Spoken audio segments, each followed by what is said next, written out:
ये कहानी एक चिड़िया की है जिसका नाम मीनू चिड़िया था। मीनू चिड़िया के दो छोटे छोटे बच्चे भी थे जो कि अभी कुछ ही दिनों पहले अंडे में से निकले थे। मीनू चिड़िया को अपने दोनों बच्चों की बहुत ही ज़्यादा चिंता रहती थी। मीनू चिड़िया के दोनों ही बच्चे बहुत ही ज़्यादा शरारती थे। इसीलिए मीनू चिड़िया को हर समय डर लगा रहता था कि कहीं शरारत करते करते मीनू चिड़िया के दोनों बच्चे पेड़ से नीचे ही ना गिर जाएं। इसीलिए मीनू चिड़िया अपने बच्चों को अकेला छोड़कर नहीं जाती थी। मोमल चिड़िया और मानो चिड़ा थे तो बहुत शरारती, लेकिन वे दोनों बहुत ही ज़्यादा प्यारे और खूबसूरत थे। मोमल चिड़िया मानो चिड़े, तुम दोनों कितने शरारती हो। तुम दोनों तो मुझे भोजन लेने के लिए भी नहीं जाने देते हो और दिन ब दिन तुम दोनों की शरारतें बढ़ती ही जा रही हैं। मैं तुम दोनों को कह देती हूँ कि तुम दोनों अपनी शरारतें कम करो। बस इसी तरह मीनू चिड़िया अपने दोनों ही बच्चों को समझाती रहती, लेकिन मीनू चिड़िया को पता था कि मीनू चिड़िया के दोनों बच्चे बहुत शरारत करते हैं और वे मीनू चिड़िया की बात नहीं मानेंगे। एक दिन मीनू चिड़िया अपने घोंसले में बैठी होती है कि वहाँ पर मीनू चिड़िया की बहन कोमल चिड़िया आ जाती है। मीनू चिड़िया, क्या बात है, तुम इतनी उदास क्यों बैठी हो? आखिर मुझे बताओ तो। क्या बताऊं मोमल चिड़िया, तुम्हें तो पता है कि मेरे दोनों ही बच्चे इतने शरारती हैं और इतनी शरारत करते हैं कि ये दोनों मुझे भोजन लेने के लिए भी नहीं जाने देते हैं। अब तुम ही बताओ कि मैं इन दोनों को अकेला छोड़कर कैसे जाऊं? ये दोनों इतने शरारती हैं। मीनू चिड़िया मेरी बहन, मेरे पास तुम्हारे इस मसले का एक बहुत ही अच्छा उपाय है। मीनू चिड़िया, तुम एक पेड़ पर झूला लगा लो और फिर तुम्हें कभी भी भोजन लेने जाना हो तो तुम अपने दोनों बच्चों को झूले में बिठा देना और आराम से तुम भोजन जमा करने के लिए चली जाना। फिर इस तरह तुम्हारे बच्चे भी झूले से कहीं नहीं जाएंगे और तुम भी आराम से भोजन जमा कर पाओगी। वाह मेरी बहन, क्या उपाय दिया है तुमने। मैं अभी जाकर एक पेड़ पर झूला लगा लेती हूँ। फिर मीनू चिड़िया एक पेड़ पर झूला लगा लेती है और उस झूले में अपने दोनों ही बच्चों को बिठा देती है। चलो, अब मैं भोजन जमा करने के लिए चली जाती हूँ। अब मेरे बच्चे भी इसी झूले में रहेंगे। इस झूले से वे कहीं पर भी नहीं जाएंगे। फिर इतना कहकर वे मीनू चिड़िया भोजन जमा करने के लिए चली जाती है। वहीं से कालू कौवे का बेटा राजू कौवा भी जा रहा होता है।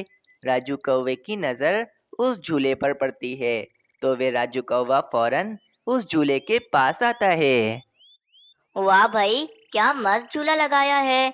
इस झूले में तो मुझे भी बैठना है। मुझे भी बैठना है इस झूले में। नहीं, हम तुम्हें इस झूले में बैठने नहीं देंगे। चले जाओ यहाँ से तुम। क्यों भाई, तुम दोनों मुझे इस झूले में बैठने क्यों नहीं दोगे? क्योंकि ये झूला मेरी मम्मा ने बनाया है, इसीलिए इस झूले में मैं और मेरी बहन बैठेगी बस, और तुम इस झूले में नहीं बैठोगे। मानो चिड़े की ये बात सुनकर राजू कौवा बहुत ज़्यादा उदास हो जाता है और वे वापस अपने घोंसले की तरफ चला जाता है। मम्मा, मम्मा, मुझे भी झूले में बैठना है। मीनू आंटी ने अपने दोनों बच्चों के लिए झूला बनाया है, मुझे भी उस झूले में बैठना है। पर मम्मा, मीनू आंटी के दोनों बच्चे मुझे झूले में बैठने नहीं दे रहे हैं। मुझे बस उस झूले में बैठना है। अच्छा राजू, मीनू चिड़िया ने झूला बनाया है। चलो जरा मेरे साथ, देखती हूँ कि तुम्हें कौन झूले में बैठने नहीं दे रहा है। चलो रानी, मैं भी तुम्हारे साथ चलता हूँ। देखता हूँ कि हमारे राजू को झूले में कौन बैठने नहीं दे रहा है। फिर कालू कौवा रानी कौवी राजू कौवे को मीनू चिड़िया के झूले में बिठाने के लिए ले जाते हैं। चलो भाई, उतर जाओ तुम दोनों का समय पूरा हो गया है। अब मेरा राजू बैठेगा इस झूले में। आंटी, हम इस झूले से नहीं उतरेंगे। ये झूला मेरी मम्मा ने बनाया है और मेरी मम्मा मुझे मना करके गई थी कि हम दोनों इस झूले से नहीं उतरें। देखो, सीधे से तुम दोनों इस झूले से उतर जाओ, वरना मैं तुम दोनों को इस झूले से बाहर निकाल फेंकूंगा। कालू कौवा रानी कौवी मानो चिड़े और मोमल चिड़िया को झूले से उतार रहे होते हैं कि वहां पर मीनू चिड़िया आ जाती है। कालू कौवे रानी कौवी, तुम दोनों मेरे दोनों बच्चों को इस झूले से क्यों उतार रहे हो? ये झूला मैंने बनाया है। ये झूला अगर तुमने बनाया है तो क्या हो गया, इसमें मेरा राजू भी बैठेगा। कौवे, अगर तुम्हें अपने राजू कौवे को झूले में बिठाना है तो जाओ, जाके तुम दूसरा झूला बना लो। इस झूले में तो मेरे ही बच्चे बैठेंगे। मम्मा, मुझे इसी झूले में बैठना है, मुझे इसी झूले में बैठना है। राजू चलो, मैं तुम्हारे लिए दूसरा झूला बना दूंगा। ये मीनू चिड़िया अपना झूला नहीं देगी। फिर कालू कौवा रानी कौवी और राजू कौवा वापस अपने घोंसले की तरफ चले जाते हैं। मैं इस राजू कौवे को झूले में तो बैठने दे देती, लेकिन अगर ये एक बार झूले में बैठ जाता तो ये वापस झूले से उतरता ही नहीं, इसीलिए मैंने इसे झूले में बैठने ही नहीं दिया। रानी, मुझे तो मीनू चिड़िया पर बहुत ज्यादा गुस्सा आ रहा है। ये मीनू चिड़िया को अपने झूले का कितना ज्यादा घमंड है। हाँ कालू जी, लगता है अब हमें इस मीनू चिड़िया को सबक सिखाना ही पड़ेगा।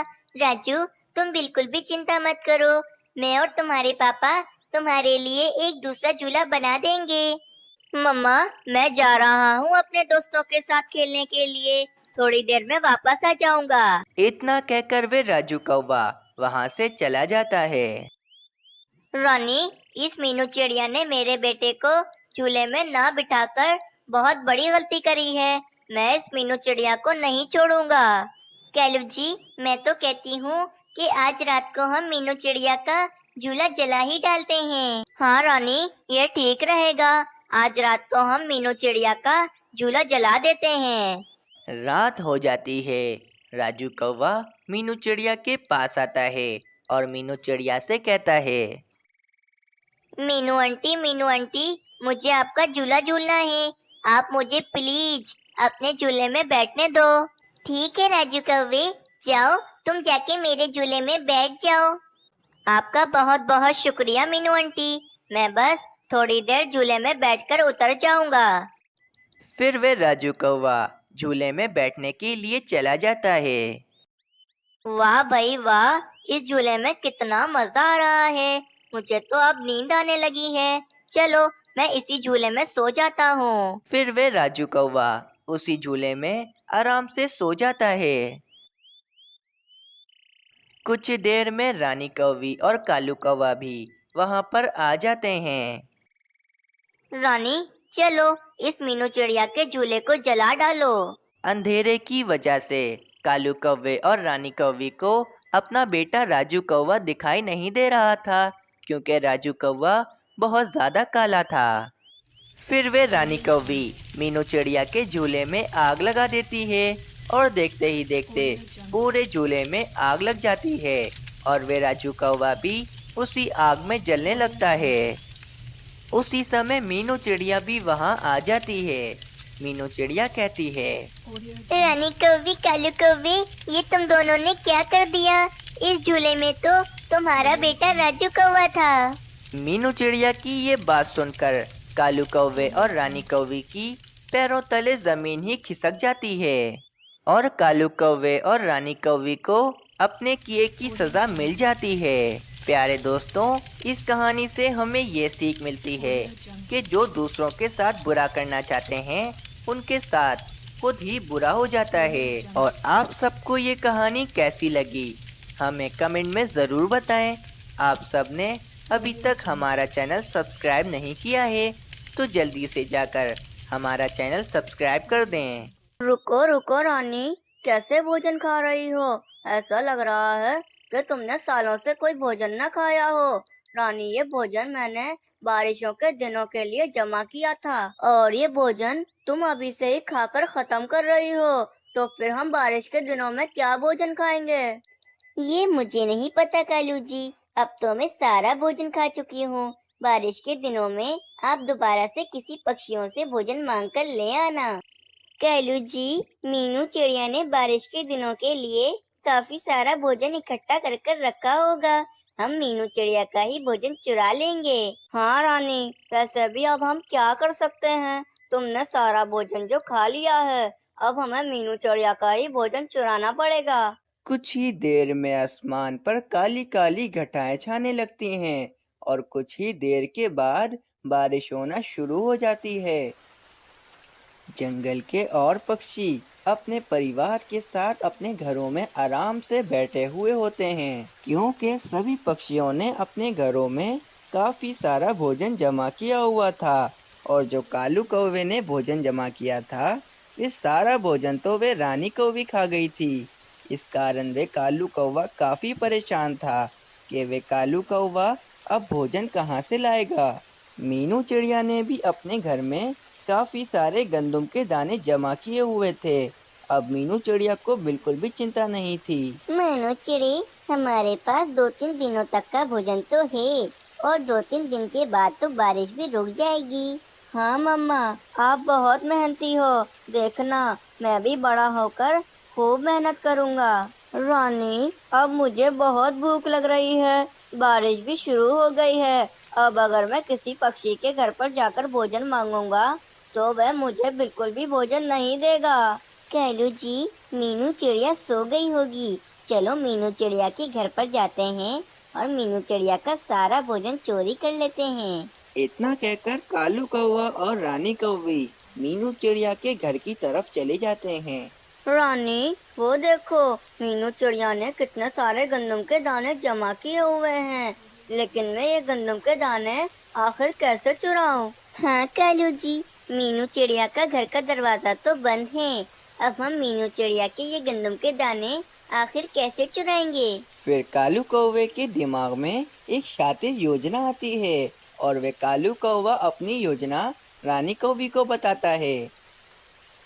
वाह वाह कालू जी, मानना पड़ेगा आपको। क्या दिमाग है आपके पास, क्या जबरदस्ती योजना बनाई है आपने। फिर कालू कौवा और रानी कौवी अपनी योजना के अनुसार वहां से चले जाते हैं। कुछ ही देर के बाद कालू कौवा एक बड़ी सी गाड़ी लेकर आता है। फिर वे कालू कौवा अपनी गाड़ी से पकड़कर मीनू चिड़िया का घर उठा लेता है और वहां से ले जाता है। रानी, मैं मीनू चिड़िया का घर काफी दूर फेंक आया हूँ। अब तो वह टूट फूट भी गया होगा। चलो रानी, अब हम लोग घर पर चलते हैं। हाँ कैलू जी, देखना, अब मीनू चिड़िया खुद ही हमारे घर पर आएगी। ये कहकर कालू कौवा और रानी कौवी अपने घर की तरफ चले जाते हैं। अरे रे, मेरा घर कहाँ चला गया? लगता है तेज हवा के कारण मेरा घर कहीं उड़ गया है। अब मैं क्या करूँगी? मेरा मानो चिड़ा तो बारिश में भीग रहा है। अगर मैं और मेरा मानो चिड़ा ऐसे ही बारिश में भीगते रहे तो हम दोनों तो जल्दी बीमार हो जाएंगे। मम्मा मम्मा, ये बारिश की वजह से मुझे बहुत ठंड लग रही है। चलो मानो चिड़ी, हम लोग कालू कौवे के घर पर चलते हैं और आज रात हम कालू कौवे के घर पर ही रुक जाएंगे। कल सुबह होते ही मैं अपना नया घर बनाना शुरू कर दूंगी। हाँ मम्मा, हम ये सारा भोजन भी कौवे अंकल के घर पर ले जाते हैं। फिर मीनू चिड़िया मानो चिड़े को लेकर कालू कौवे के घर की तरफ चली जाती है। रानी, अभी तक तो मीनू चिड़िया नहीं आई। कहीं ऐसा तो नहीं कि मीनू चिड़िया किसी दूसरे पक्षी के घर पर रुकने के लिए चली गई हो। नहीं कालू जी, मीनू चिड़िया के घर के पास ही हमारा घर है, तो मीनू चिड़िया हमारे घर पर ही आएगी। रानी कौवी इतना कहती ही है कि उनके घर का दरवाजा जोर जोर से बजने लगता है। कौन है? कालू कौवे, मैं मीनू चिड़िया हूँ, तुम दरवाजा खोलो। फिर कालू कौवा मीनू चिड़िया और मानो चिड़े को अपने घर में बुला लेता है और मीनू चिड़िया सारी बातें उस कालू कौवे को बताती है। कालू कौवे, बस मैं कुछ दिनों तक यहीं पर ही रुकूंगी। उसके बाद मैं अपना नया घर बना लूंगी और फिर मैं उस घर में रहने के लिए चली जाऊंगी। बस कुछ ही दिन आप मुझे अपने घर में रख लो। ठीक है मीनू चिड़िया, तुम हमारे साथ रह सकती हो, लेकिन मीनू चिड़िया, तुम अपने भोजन के साथ साथ हमारा भी भोजन जमा करोगी। हाँ कालू कौवे, इसमें कौन सी बड़ी बात है? मैं तुम्हारे और रानी कौवे के लिए भी भोजन जमा कर लूंगी। चलो मीनू चिड़िया, अभी जो तुम्हारे पास ये भोजन है ये तो हमें दे दो, ताकि हम ये भोजन खाकर अपना पेट भर लें। कालू कौवा और रानी कौवी मीनू चिड़िया का सारा भोजन लेकर खुद आराम से खाने लगते हैं। फिर अगली सुबह हो जाती है। चलो भाई मीनू चिड़िया, जाओ जाकर भोजन जमा कर लाओ, मुझे और रानी को बहुत भूख लग रही है। मम्मा मम्मा, आज मैं भी आपके साथ भोजन जमा करने के लिए चलूंगा। ठीक है मानो चिड़े, चलो हम दोनों भोजन जमा करने के लिए चलते हैं। फिर मीनू चिड़िया और मानो चिड़ा भोजन जमा करने के लिए चले जाते हैं। रानी, ये बहुत अच्छा हो गया, हमें बैठे बिठाए अब रोजाना भोजन मिलेगा। हाँ कालू जी, हमें वैसे भी कुछ ही दिनों तक बैठे बिठाए भोजन मिलेगा। उसके बाद तो मीनू चिड़िया अपना नया घर बना लेगी और फिर मीनू चिड़िया हमारे घर में थोड़ी ना रहेगी। मीनू चिड़िया अगर अपना घर दोबारा से बना लेगी तो मैं फिर से मीनू चिड़िया का घर उठाकर कहीं दूर फेंक आऊंगा, और फिर उसके बाद दोबारा से मीनू चिड़िया हमारे ही घर में रहने आएगी और हमें रोजाना भोजन खिलाएगी। कुछ ही देर में मानो चिड़ा और मीनू चिड़िया काफी सारा भोजन जमा कर आ गए होते हैं। कालू कौवा मीनू चिड़िया का सारा भोजन अपने पास रख लेता है और उसमें से 2 दाने मीनू चिड़िया को दे देता है। मीनू चिड़िया, मैंने ये तुम्हें 2 गंदम के दाने दिए हैं, इसमें से एक दाना तुम खा लो और एक दाना तुम अपने बेटे मानो चिड़े को खिला दो। बाकी सारे गंदम के दाने मैं और रानी मिलकर खा लेंगे।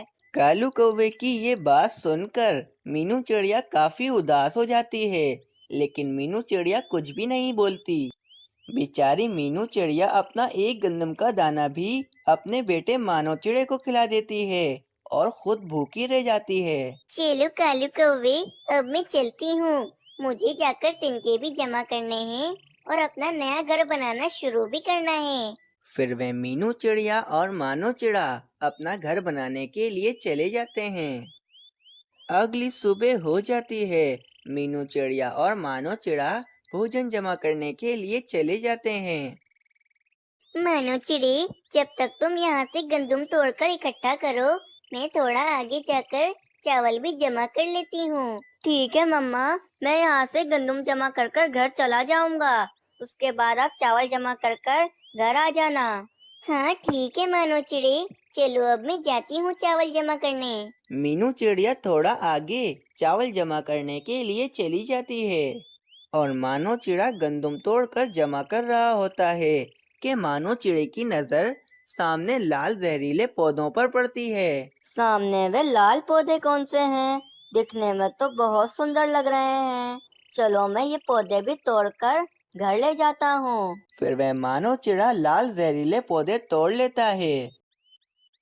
चलो, मैंने ये लाल पौधे तोड़ लिए हैं, इनको मैं घर पर रखाता हूँ, उसके बाद मैं दोबारा आऊंगा और ये गंदम भी ले जाऊंगा। इतना कहकर वे मानो चिड़ा वे लाल जहरीले पौधे तोड़कर कालू कौवे के घर की तरफ चला जाता है। लेकिन मानो चिड़ा इस बात से अनजान था कि ये लाल पौधे जहरीले हैं। मानो चिड़े, तुम कहाँ रह गए थे? मुझे और रानी को कितनी भूख लग रही थी। और एक बात बताओ कि मीनू चिड़िया कहाँ है? मम्मा तो चावल लेने गई हैं, बस वे चावल लेकर आती ही होंगी जब तक आप दोनों ये लाल पौधे खा लें। हाँ ठीक है मानो चिड़े, जब तक मीनू चिड़िया चावल लेकर आएगी जब तक हम दोनों ये लाल पौधे खा लेते हैं। कौवे अंकल, मैंने कुछ गंदम भी तोड़ कर रखी है, मैं उनको लेने जा रहा हूँ। इतना कहकर वे मानो चिड़ा गंदम लेने के लिए चला जाता है। फिर वे कालू कौवा और रानी कौवी वे लाल जहरीले पौधे खाने लगते हैं। कुछ ही देर के बाद वे लाल और जहरीले पौधे खाने की वजह से कालू कौवे और रानी कौवे की मृत्यु हो जाती है और उस कालू कौवे और रानी कौवे को अपने किए की सजा मिल जाती है। कुछ ही देर के बाद वहां पर मीनू चिड़िया और मानो चिड़ा भी आ जाते हैं।